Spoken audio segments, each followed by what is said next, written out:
څه خپرونې یا تبصرې کړي او که نه د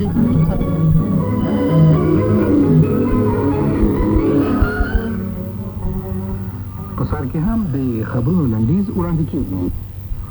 عراق د ملګرو ملتونو د قطعنامې نظر رد کړی چې ښایي ورکې د کویت څخه د ویستل کېدلو اخري حد ورکول سي.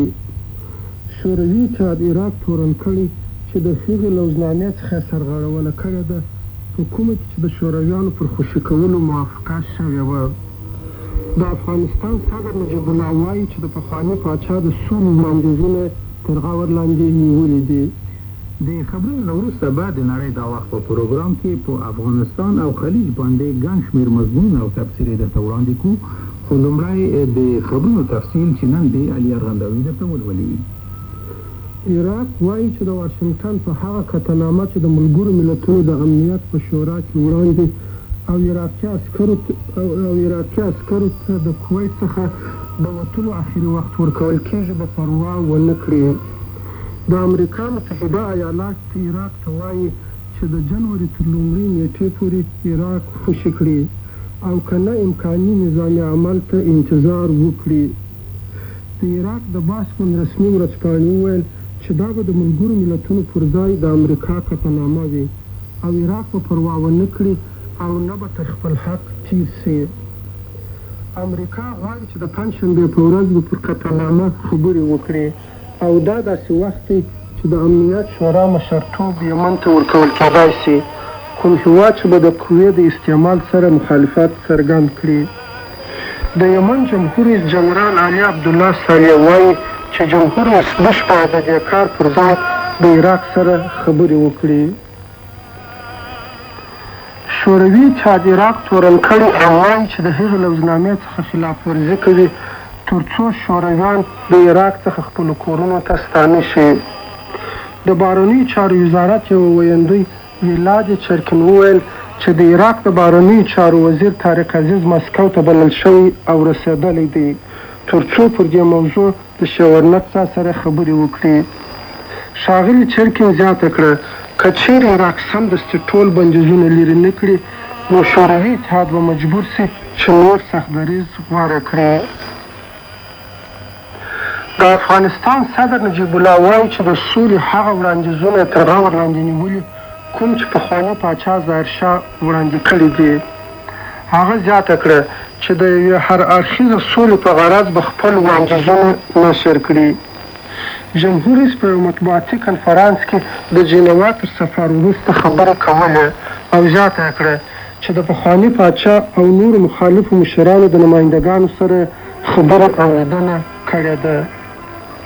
دوی وویل چې غیر نظامي او نیوټرل افغانستان غواړي، ولې ټول مخالف قوتونه باید دا پلان ومني او ملګري ملتونه باید څارنه او مشرتوب وکړي. هغه زیاته کړه چې حکومت به خپلې ټولې وسلې له منځه یوسي که چیرې مخالفان هم دا کار وکړي. صدر نجیب الله اشاره وکړه چې په ایران کې د خبرو په ترڅ کې حکومتي مامورانو د ملاتړ وعده کړې تر څو په افغانستان کې د سولې پروسه ملاتړ او د افغانستان سره د اقتصادي مرستې په هکله هم خبرې کړې دي.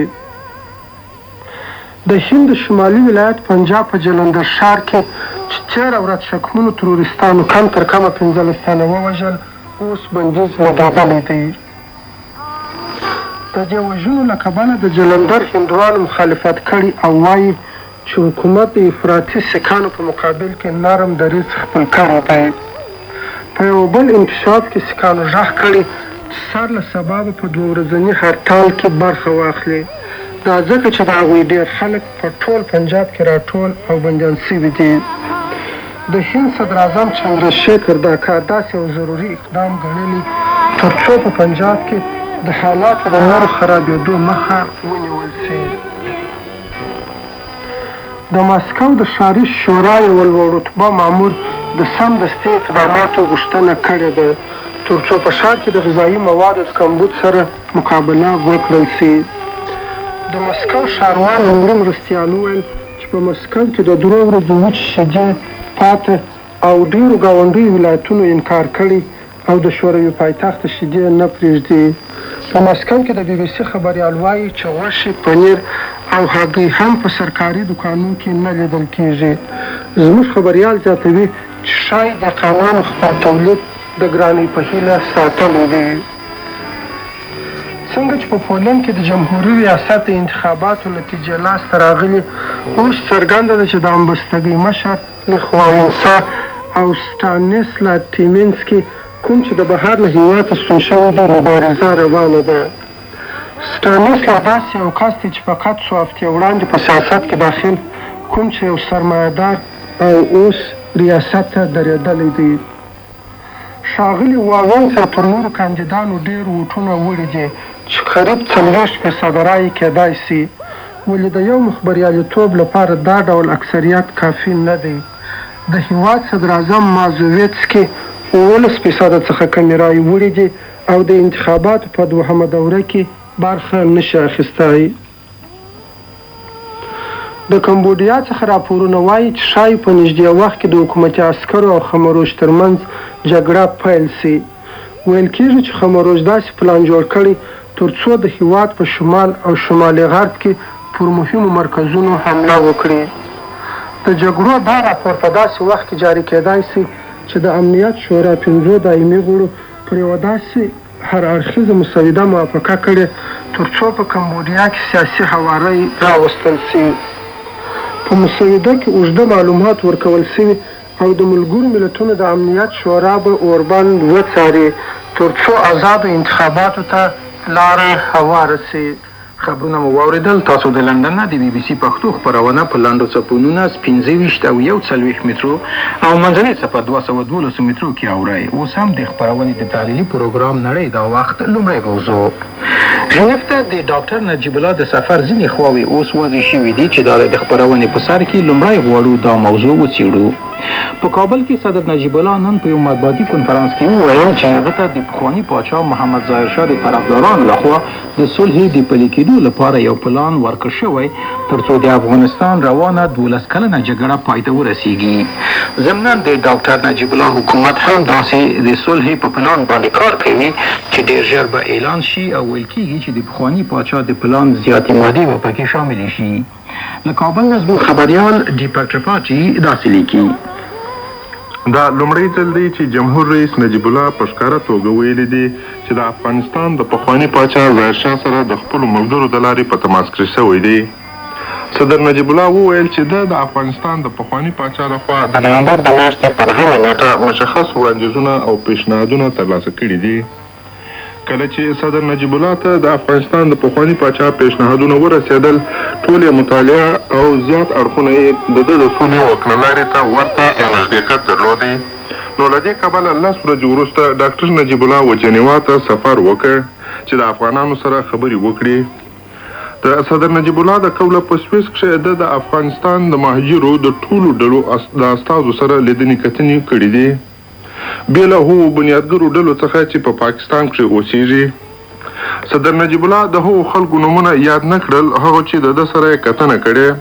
دا ځکه چې دی وایي چې که چیرې په مشخصه توګه د هر یوه نوم ذکر شي، ښایي هغوی د ستونزو سره مخامخ شي.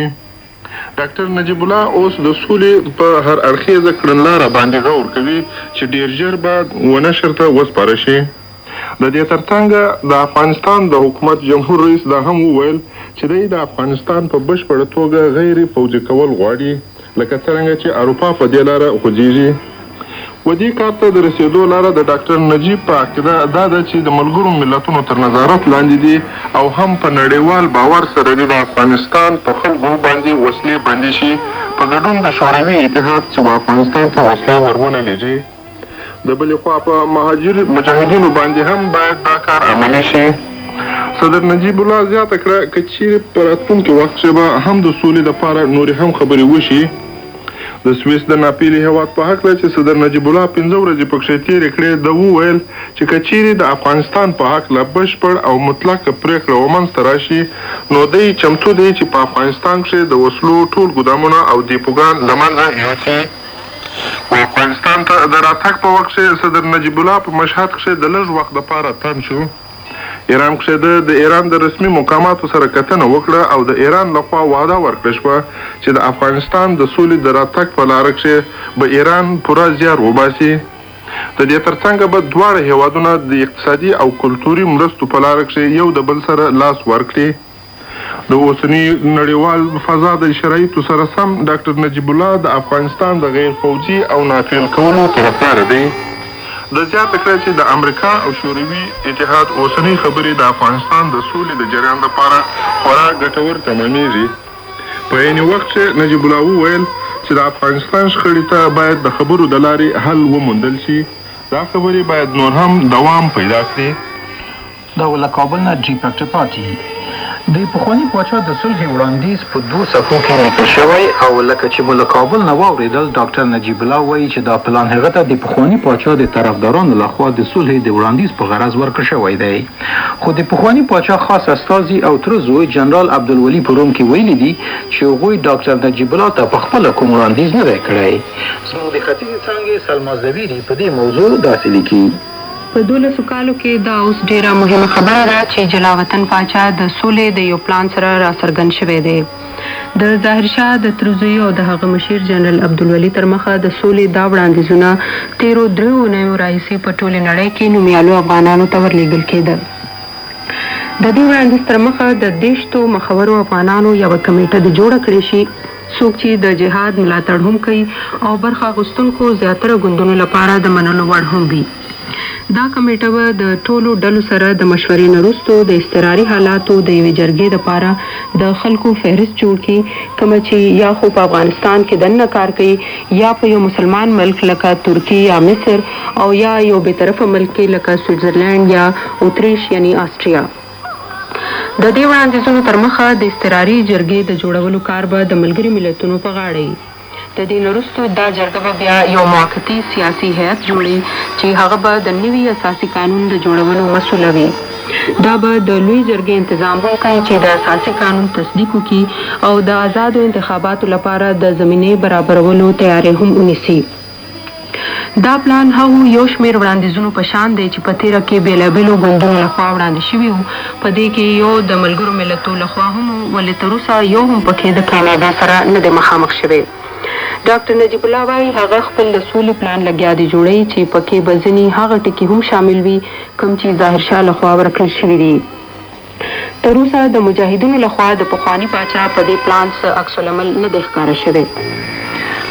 دا د سلما زویري مضمون. د نجیب الله له وروستیو تماسونو نه داسې ښکاري چې په دې تېرو څو ورځو کې په سیاسي لحاظ دومره څه ترلاسه شوي چې پخوا یې چا توقع نه شوه کولی. د ختیځې څانګې لیکواله پام ټول په دې موضوع داسې تبصره کوي. تر اوسه د افغانانو د مقاومت د ټولو غړو لخوا جمهور رئیس نجیب الله یوې خواته ساتل شوی و. نو اوس کېدای شي نه یوازې هغه داسې غورې وکړي بلې د مبالغې نه هم کار واخلي چې خپلو مخالفانو سره په تماس کې دی. همدغسې د پېښور ائتلاف چې تر 10 کالو خپلې وسې وکړي چې د نجیب الله حکومت یا خو د نظامي او یا ډیپلوماتي لارو له منځه یوسي چرې به دا ونه مني چې نجیب الله سره تماس ساتلی. اوس د نجیب الله په مکمل ډول ردول یوازینۍ خبره ده چې په پېښور کې په خپلو کې په سیالۍ اووه مشرانې یو ځای کړي دي. که په دوی کې یو هم دا خبره ومنله چې نجیب الله سره لیدلی دي نو دا به نه یوازې هغه کس خطر سره مخامخ کی بلکې د پېښور د ائتلاف د پای ته د رسېدو شروع هم وي. بیا هم اوس دا ښکاره ده چې په مهمه سطح یوه غونډه 13 اونۍ شوې ده. 3 بېلابېل او باوري منابع وایي چې جمهور رئیس نجیب الله د مجاهدینو د یو مشر سره لید کاته کړي دي. په دې کې 2 منابع د پیر ګیلاني نامه ښایي څوک چې میزلاریز او د پخواني پاچا مرسته کوي. که د پیر ګیلاني مسلسل انکار هم په نظر کې وساتل شي نو داسې یوه غونډه به غیر منطقي نه وي. دا حقیقت چې صدر نجیب الله ته د ظاهر شاه د وړاندیز تفصیلات ورکړل شوي ښایي چې د نجیب الله او د پېښور د ائتلاف ځینې منځلاریزو غړو ترمنځ ارتباط پیدا شوی. 13 نږدې ورځو کې داسې ارتباط ممکنه ښکارېدو څرنګه چې دا خبره اوس څرګندېږي د امریکې متحده ایالتونو فیصله کړې ده چې د پېښور تقسیم شوي ائتلاف نه ځان لرې کړي. په دې به نور منځلاریز هم تشویق شي چې په راتلونکي کې د سولې د پلان نه خپل ځان یو طرف ته پاتې نه کړي. یوه بله مهمه خبره دا ده چې د ډاکټر نجیب الله د اوسنی وړاندیز ډېرې برخې د امریکې د متحده ایالتونو د شوروي اتحاد او د ملګرو ملتو د سولې بحث شوي فارمول سره سمون خوري. د دې له امله د هغه نوی پلان زیاتې مواقع لري چې کامیابه شي د ډېرو هغو وړاندیزونو په پرتله چې په تېره کې وړاندې کړي وو. بیا هم د دې کامیابۍ یا د ناکامۍ خبره په دې پورې اړه لري آیا پاکستان چې د مجاهدینو لوی ملاتړ کوونکی دی اوس دې ته چمتو دی چې یو نظامي قدم پورته کولو مرسته دې په ځای پرېږدي او یو سیاسي حل ته دې غاړه کېږدي چې پکې د مخالفانو نوي عناصر هم شامل وي. تر اوسه پاکستان د دې کار لپاره ډېره کمه رضا ښکاره کړې ده، خو پر اسلامآباد د اوسني اقتصادي حالاتو ته وکتلی شي او هم د امریکې لخوا د اقتصادي مرستو نه ورکول په نظر کې وساتل شي، نو اخر به پاکستان سره یوازینۍ لاره همدغه وي چې یو منځني دریځ خپل کړي، کومې ته چې امریکې هم بډې وهلې دي. اوس هم د افغانستان د صلح له خبرو نه د روان جنګ ځینې راپورټونو ته کتنه، ځکه له پېښور نه د مجاهدینو منابع د کابل د شاوخوا په هکله د جنګ راپورټونه خپاره کړي دي. هغوی وایي چې د ښار په اطرافو کې ځینې پوستې نیولې دي. دا د له پېښور نه زموږ راپور چې اسماعیل نیاز به درته وړاندې کړي. د منابعو د کابل د ښار په اطراف کې د شدید زیاتې راپور ورکړی دی او زیاتوي چې دا جګړه هغه وخت زیاته شوې چې د رسمتوار یوه هفته مخکې د لوګر په ولایت کې چې د منسجم جبهو غوټاو لپاره لومړنی فایل وشو او قمانده یې وکړ چې باید په عین وخت کې د افغانستان په اووه ولایتونو کې په نظامي پوسټ عملیات ترسره کړي. د حزب اسلامي منابعو ویلي دي چې دوی د نورو مجاهدینو په همکارۍ بریالي شوي دي چې د بابوسک څخه د مجاهدینو د اکمالاتو یوه مهمه لاره ده فتح کړي. دا منطقه د اووه میاشتو را په دې خوا د حکومت تر کنټرول لاندې وه.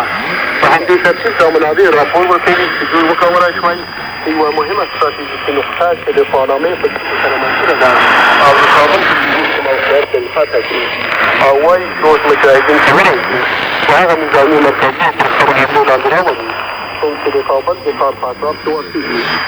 د نورو راپورونو د مخې د بګرام هوایي ډګر د مجاهدینو توپخانو تر حملو لاندې راغلی دی او منابع زیاتوي چې دا ډګر د څو ورځو را په دې خوا تړل شوی. د همدې منابع د راپور په اساس د کابل او پروان عمومي لاره بنده شوې ده او د جبل سراج او ګلغونډۍ په سیمو کې جګړه دوام لري. د سمندرانو مشترکې شورا اعلان کړی دی چې دوه ورځې مخکې د کابل په شمال ختیځ کې یوه مهمه نظامي ډیپو له منځه وړې چې لامبو یې څو ساعته دوام کړی. دا منابع زیاتوي چې د مجاهدینو ترمنځ د ګډو عملیاتو په ترتیب نیولو وروسته دا د دوی یوه لویه کامیابي ده. د دې راپورونه داسې ښکاري چې مجاهدین غواړي چې مخکې دې نه چې هوا ډېره سړه شي خپل عملیات ته صورت ورکړي. دا له پېښور نه د کابل په شاوخوا کې د جنګونو په باب زموږ راپور اوس هم د افغانستان نه د فارس د خلیج د روان حال په لور، ځکه د امریکې د متحده ایالتونو په غوښتنې د ملګرو ملتونو امنیت شورا به د بهرنیو چارو د وزیرانو په سویه د راتلونکي پنجشنبې په ورځ غونډه وکړي تر څو د عراق په مقابل کې د پوځي زور نه د کار اخیستلو لپاره زمینه برابره شي. دا د بي بي سي لیکوال نیکولاس چارلز تبصره.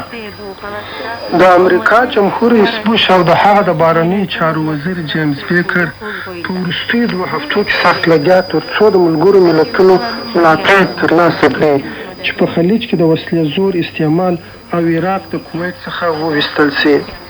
خو په هر حال په امریکایي اداره کې د پوره بې صبرۍ نښه نه لیدل کېږي تر څو د خلیج بحران ونه فصل کاندي.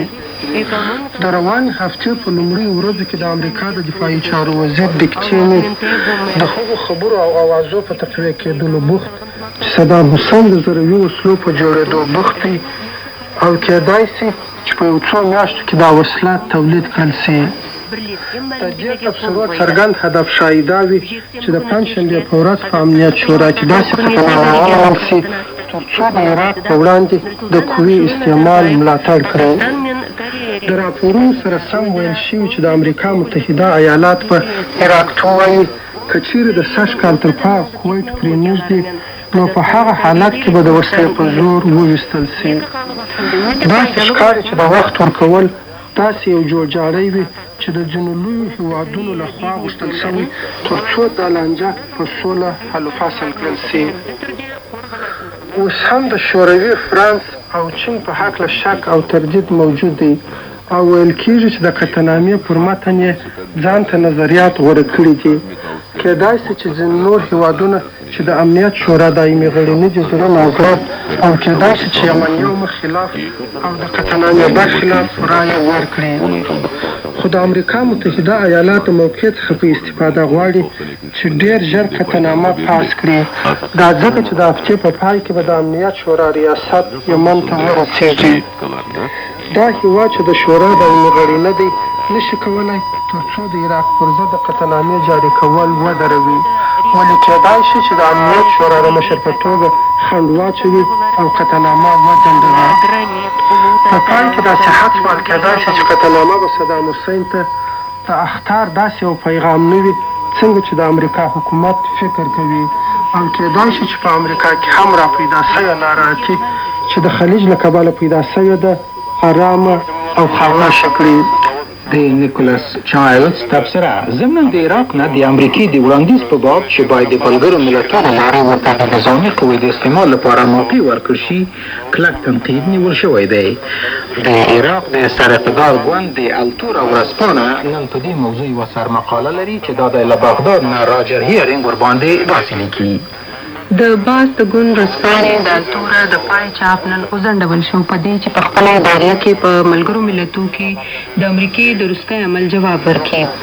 امریکې د یو قرارداد مسوده تیاره کړې ده او د ورځپاڼې په وینا دا قرارداد د ټولو نړیوالو قوانینو مخالفت کوي. په دې ستونزه د امنیتي کونسل پخوانی قراردادونه هم د امریکې لخوا وړاندې شوي وو. ورځپاڼه وایي موږ ته دا پوښتنه کول پکار دي آیا د اوسنی قرارداد د ملګرو ملتو لخوا دی او که د امریکې لخوا. دا زیاتوي چې امریکا خپلو قراردادونو سره د نورو ملکونو د موافقې لپاره د اخطار او د بدنامۍ څخه د یېرې ورکولو نه کار اخیستی و او اوس به هم داسې کوي. که چا دا ګمان کوو داسې قراردادونه به په عراق څه اثر وکړي او یا په هغه فشار راوړي چې د خپلو حقوقو نه لاس واخلي نو دوی په غلطه وو. عراق د هغو قراردادونو احترام ته چمتو دی کوم چې په حقه دي، خو ورځپاڼه وایي دا قراردادونه په حقه نه دي. هم په دې وخت کې په کویت کې نوي بندیزونه لګول شوي دي کوم چې د تو تب د حالاتو ښکارندویه ده. د عراق اوسېدونکي اوس دا اجازه نه لري چې کویت ته ولاړ شي کوم چې د عراق په جنوب کې دی او په کال 1961 کې عراق دا پوله د کویت سره منلې وه. عراق هغو کاروباریانو ته چې د اګست په میاشت کې په کویت د حملې نه وروسته یې تشویقول چې ښار کې د ګرځې راګرځي اوس امر کړی دی چې خپلو کورونو ته دې ولاړ شي. دا ښکاره نه ده آیا دا د هغوی د امنیت لپاره ده او که د قاچاقبرۍ د هغو شیانو د مخنیوي لپاره چې عراق ته رامات دي. په کویت کې اوس زیره بندي یعنی راشن بندي هم میسته راغلې ده. د حکومت په یو بیان کې وایي کومه زیره بندي چې په عراق کې راغلې ده هغه به په کویت کې هم د دسمبر د میاشتې ترمنځ پورې لګېدلي. د هغې نه پس به د کویت په ښار کې د غیر نظامي خلکو څه حال وي دا څرګنده نه ده. او په پای کې هم د عراق احاطو راوستل ځکه وروسته د جمعې ورځې د امریکې او سوریې د مامورینو له لیدو کتونه په ژنیف کې د برطانیې یو لوړدون مامور هم دمشق ته تللی تر څو له سوریې سره شلېدلې سیاسي اړیکې بیا ټینګ کړي. راجر هارډي په دې باب داسې تبصره کوي. د سوریې او لویدیځې نړۍ ترمنځ اړیکې ځکه وران شول چې سوریې د تروریستانو وډلو ته مرستې ورکولې. د سوریې حکومت د جاري کال په پیل کې د منځني ختیځ و رادیکالو ډلو ته په سوریه کې د فعالیت زمینه برابره کړې وه. د فلسطینیانو بنیادګرې ډلې چې نه یوازې د سوریې د هېواد څخه د اسرائیلو په ضد فوجي عملیات ترسره کوي بل هدف یې دا دی چې د سوریې د حکومت او د یاسر عرفات ترمنځ د ډېر وخت راهیسې دښمني شته او په دې لاره کښې لګسېږي. په سوریه کې د فلسطینیانو لخوا د سوریې په ګاونډي لبنان کښې زیاتې ورانکاري سیاسي وژنې او تروریستي عملیات هم ترسره کړي دي. سوریې د عراق د مخالفو ګوندونو او هم د کردانو د بنیادګرو ځاله وه هغه چې د ترکیې په ضد یې جګړه پیل کړې ده. په ژوره توګه په سوریه باندې داسې ګمان کېدی چې سوریه د تروریستانو ملاتړ کوونکی هېواد دی. له دې کبله په 1980 کال کښې د برطانیې هېواد خپل ډیپلوماټیک اړیکې د سوریې سره پرې کړې. د دواړو هېوادو اړیکې په هغه وخت کښې نور هم ډېر ترخه شول کله چې 2 کاله پخوا د برطانیې د سکاټلینډ د لاکبې په سیمه کښې د فلسطینیانو د مشهورې جبهې لخوا د احمد جبرائیل تر مشرۍ لاندې د پانیم یوه الوتکه په ځمکه واچوله شوه. د مسافرو په دې الوتکه کښې 270 تنه مسافر ووژل شول. سربیره په دې چې د جبرائیل ډلې د نوموړي چاودنې مسؤل ځانونه نه ګڼي، بیا هم داسې ویل شوي چې د پانیم چاودنه د هغې پېښې په جواب کې وه چې د ایران او عراق د جګړې په وروستنۍ اونۍ کښې امریکا د ایران یوه ملکي الوتکه وویشتله. نو فلسطینیانو د ایرانیانو د راډیکالې ډلې په نمایندګي او غچ اخیستلو په مقصد دا کار ترسره کړ. کله چې په تېره جمعه جمهور رئیس بوش او د سوریې مشر اسد په جنیوا کښې کتنه وکړه، بوش د اسد څخه غوښتنه وکړه چې د تروریستانو په ضد باید عمل ترسره کړي، خو اسد خپل د مخالف لوري څخه وغوښتل چې که چیرې د لاکبې پیښه د فلسطینیانو د جبرائیل د ډلې لخوا پر ځای شوې وي نو وده ته دې ثبوت وړاندې شي. داسې ښکاري چې برطانیه او امریکا د سوریې په هکله خپل روابط عادي کوي. په تېره بیا د عراق په ضد د سوریې دریځ ودې کار ته نوره هم لاره خلاصه کړې ده چې د دمشق سره دې اړیکې نور هم دوستانه شي. دا و د نن ورځې د نړۍ د وخت پروګرام اوس هم د خپرونې په دې برخه کې په افغانستان کې د ماینونو په خطر باندې زموږ یادول.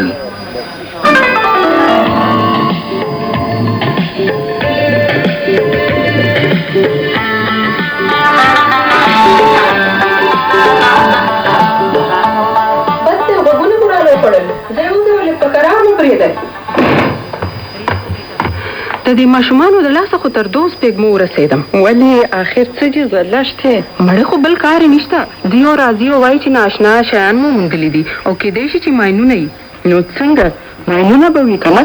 نه پلوشي ماینونه چېرته یي، خو یا د کوم زاړه ماشین پرزه لیدلي او یا د اوسپنې کومه زړه ټوټه، بس چې څه خس خزله ګوري نو د ماین نوم به پرېږدي. پوزې ته یې راوستم، پوزې ته. زلشتې نو بیا تا ورته څه ویلي دي؟ ما خو ورته ویلي دي چې نور به مې نه زوروئ. زلشتې خورې زما خو درته د هوښیارې ښځې تمه کېده، خو ته ډېره ساده راوختې. داسې خبرې مې بچو ما ته هم کولې او په لومړي 2 ځلې کښې هېڅ هم نه و، ولې بیا وروسته خبره یې چې څه بیا وروستو نور څه کېدای شو، خو ماین و، پټ پروت ماین، او که څوک پرې ورغلی وای نو په ټکه به مړه و. وایي دا څه وې؟ نو بیا خو به دا ښه چې د وړو موندلي شیان ولټوم، کیدای شي چې کوم یو ماین راوخیږي.